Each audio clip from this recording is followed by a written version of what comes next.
Shalom saudaraku kasih dalam Tuhan. Kali ini kita masih bisa membaca firman, merenungkan firman. Temanya masih tentang corona, bagaimana setiap kehidupan orang percaya saat ini disuruh di rumah saja. Kalau mau keluar yang penting-penting aja, dan akhirnya mereka berpikir bahwa jenuh atau bosan, dan akhirnya tidak ada kebahagiaan hari demi hari. Nah, kita perlu tahu bahwa di kesempatan seperti itulah kadang iblis ingin mencuri perhatian kita dengan firman, dengan mencuri namanya kebahagiaan. Tetapi apa yang firman Tuhan katakan mengenai kebahagiaan itu sendiri, saya akan mengajak kita semua melihat dari Mazmur 119 ayat yang pertama sampai dengan ayat yang kedua saja, dua ayat saja, beberapa menit ke depan. Serius saya ingin ngajak saudaraku terkasih dalam Tuhan, bahwasanya dalam problem yang ada, permasalahan yang ada, sampai kita harus istirahat di rumah lama, nggak bisa kerja, mungkin kekurangan uang, kemudian kita berkata, mulai apakah adanya virus corona ini merenggut kebahagiaan? Mari kita lihat apa yang firman Tuhan katakan. Saya bacakan dua ayat saja. Mazmur 119 ayat 1 sampai 2. Dalam nama Tuhan Yesus. Bahagianya orang yang hidup menurut Taurat Tuhan. Berbahagialah orang-orang yang hidupnya tidak bercela, yang hidup menurut Taurat Tuhan. Dua, berbahagialah orang-orang yang memegang peringatan-peringatannya, yang mencari Dia dengan segenap hati. Tiga ya, boleh ya. Yang juga tidak melakukan kejahatan, tetapi yang tidak menurut jalan-jalan yang ditujukannya. Ada dua hal firman Tuhan katakan dalam dua ayat ini. Yang pertama, hidup menurut Taurat Tuhan, dan yang kedua itu adalah tentang mencari Dia dengan segenap hati. Yang pertama mengenai hidup menurut Taurat Tuhan. Nah, kata Taurat Tuhan di sini diibaratkan tentang saat bagaimana Musa bertemu Tuhan dan diberikan hukum Torah itu sendiri di Gunung Sinai. Hukum ini justru memberitahu bahwa kita semua di kitab Keluaran, bahwa hukum ini membuat manusia semakin terikat dengan Tuhan. Nah, kalau kita tahu Bapak Ibu Saudara, seharusnya saat kita mengenal bagaimana Tuhan sangat cinta kepada umatnya di kitab Keluaran dan memberi dia Taurat kepada Musa di Gunung Sinai, itu arti Taurat itu 10 ataupun 10 hukum Taurat itu bukan mengekang, tapi menunjukkan bahwa akulah Tuhan yang ingin mengikat setiap umatku kepada siapa? Kepada Tuhan. Jadi hukum itu ada bukan untuk dilanggar, tapi hukum itu ada untuk menyadarkan bahwa kita sedang terikat dengan Tuhan. Saya nggak akan bicara tentang hukum dunia, tapi kenapa hukum Taurat itu muncul? Karena kita perlu sadar bahwa kebahagiaan kita pun juga terikat dalam Tuhan. Bukan dengan apa yang dunia berikan, tapi saat kita mulai bercerita, bernyanyi, merenungkan Tuhan, kita mendapatkan kebahagiaan. Itulah tandanya kita sedang diikat dengan hukum ini, dengan apa yang Tuhan hukum.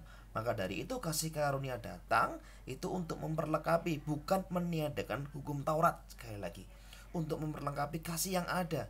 Jadi jika Tuhan mengikat manusia mungkin dengan banyak hal dalam perjanjian lama, datangnya grace, datangnya karunia itu justru membuat manusia semakin mengerti jika Tuhan mengikat kita semua itu hanya dengan kasih karunia. Lengkap sekali. Kita bersyukur dengan penjelasan yang luar biasa dari perjanjian lama maupun perjanjian baru. Jadi untuk bahagia itu simpel saat kita mulai sadar bahwa hidup kita ini sudah tergantung penuh terikat dengan Tuhan. Tidak ada kebahagiaan yang lain yang boleh kita kejar, yang boleh kita banggakan di dunia ini.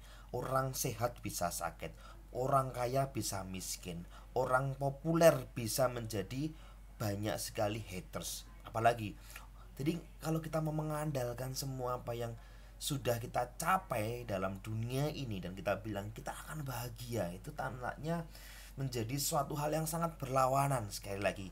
Karena dikatakan di sini bahwa yang hidup menurut Taurat Tuhan hidupnya, sekali lagi ya, bukan ibadahnya, tapi hidupnya setiap hari dia merasa bahwa Tuhan, hidupku bukan aku lagi, tapi aku sudah terikat dengan firman Tuhan.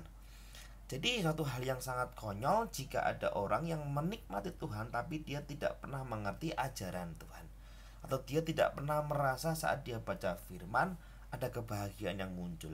Memang baca Alkitab, doa, pujian, penyembahan adalah waktu yang sangat susah untuk kita lakukan, tetapi adalah waktu yang sangat istimewa dan berharga saat kita mulai berani melakukan. Lakukanlah semua tentang hubungan kalian semakin erat sama Tuhan. Tidak hanya mingguan, bahkan di waktu corona dan kita lockdown di rumah masing-masing adalah waktu yang sangat nyaman seharusnya kita dapat menjalin, membaca firman Tuhan. Walaupun kita nggak tahu baca, mungkin dengar khotbah-khotbah, banyak kuota kita di sana. Ya khotbah yang benar tentunya ya. Ya semua benar. Jadi itu yang pertama, intinya tentang kita tahu bahwa berbahagialah kita masih yang bisa menerima dan melakukan firman Tuhan. Hidup kita sesuai dengan Taurat Tuhan. Dan hukum Taurat Tuhan ini itu sifatnya mengikat. Jadi barang siapa yang merasa bahwa aku menemukan kebahagiaan saat aku memuji, menyembah, baca firman, bersyukurlah sama Tuhan karena hidup memang sudah terikat dengan Taurat itu. Oke. Yang kedua, dia menarik lagi teman-teman, yang mencari dia, ayat 2b, yang mencari dia dengan segenap hati, yang mencari. Bukan Tuhan itu hilang. Sekali lagi, Tuhan tidak hilang.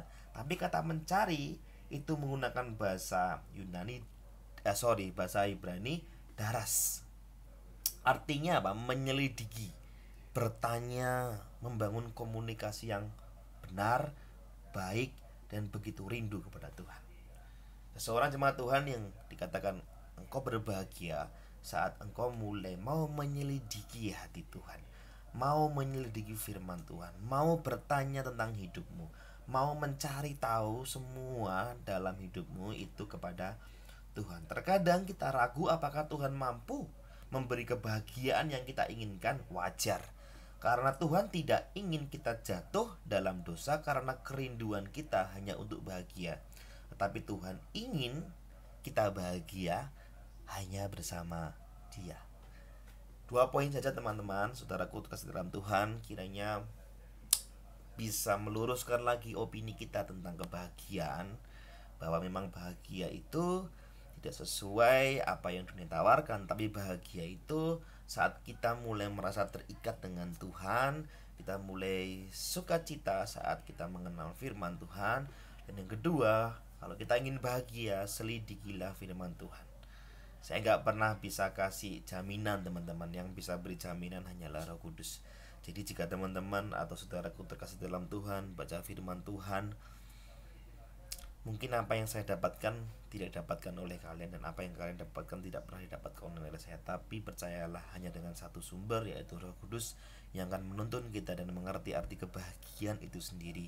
Jangan sedih lagi, jangan murung lagi kalau kalian mulai boring gitu ya. Ini jadi satu momen yang luar biasa saat kita mau belajar tentang bahagia versi firman Tuhan. Kiranya demikian, dan Tuhan Yesus memberkati.